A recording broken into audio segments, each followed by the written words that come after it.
सिर्फ 2 फुट की दूरी और तय करनी थी, सिर्फ 2 फुट। मगर इससे पहले कि वो लोग इस दूरी को पाट पाते, जमीन के अंदर रची गई उनकी इस खौफनाक साजिश को खुद जमीन ने बाहर उगल दिया। बस यूं समझ लीजिए कि महीनों लंबी इस साजिश को सिर्फ 2 फुट की दूरी ने नाकाम बना दिया। अगर ऐसा नहीं होता तो 140 खूंखार मुजरिम शहर भर में हमारे और आपके बीच फैल चुके होते।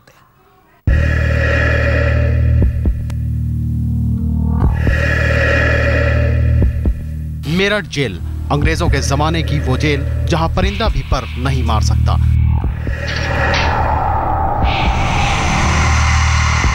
लेकिन 22 अगस्त 2007 की रात ने मेरठ जेल की इस पुरानी पहचान को हमेशा के लिए बदल दिया।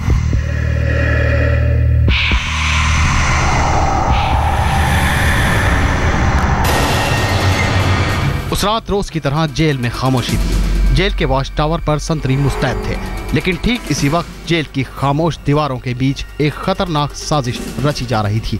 एक ऐसी साजिश जिसकी भनक भी अगर जेलर को होती तो उसकी रातों की नींद उड़ चुकी होती। जैसे जैसे रात अपने शबाब पर पहुंचती जा रही थी, मेरठ की इसी जेल के बैरक नंबर 17 में कुछ कैदियों के बीच सरगर्मी भी बढ़ती जा रही थी। कैदियों की नजर चारों ओर थी। जब उन्हें एहसास हुआ कि सब सो चुके हैं तो काम शुरू हो गया। जेल की दीवार से सटे बैठे कैदी अचानक फुर्ती से उठ बैठते हैं। उनके हाथों में जेल में मिलने वाले खाने की थालियां और प्लेटें हैं। फिर शुरू होती है मिट्टी की खुदाई। जैसे जैसे मिट्टी खोदी जा रही थी, जेल के भीतर एक बड़ा सा गड्ढा होता जा रहा था।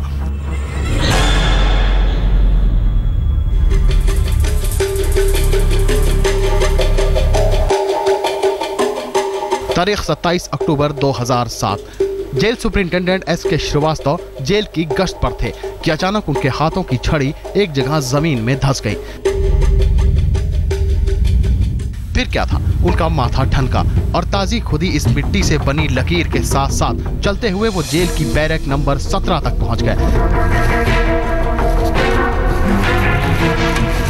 इस बैरक के बाथरूम के नजदीक उन्हें एक बड़ा सा गड्ढा नजर आया।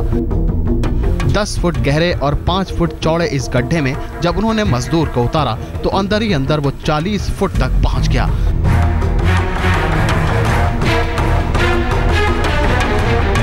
ये कोई आम रास्ता नहीं था, बल्कि एक सुरंग थी जो कैदियों की बैरक से शुरू होकर जेल की बाहरी दीवार तक जा पहुंची थी।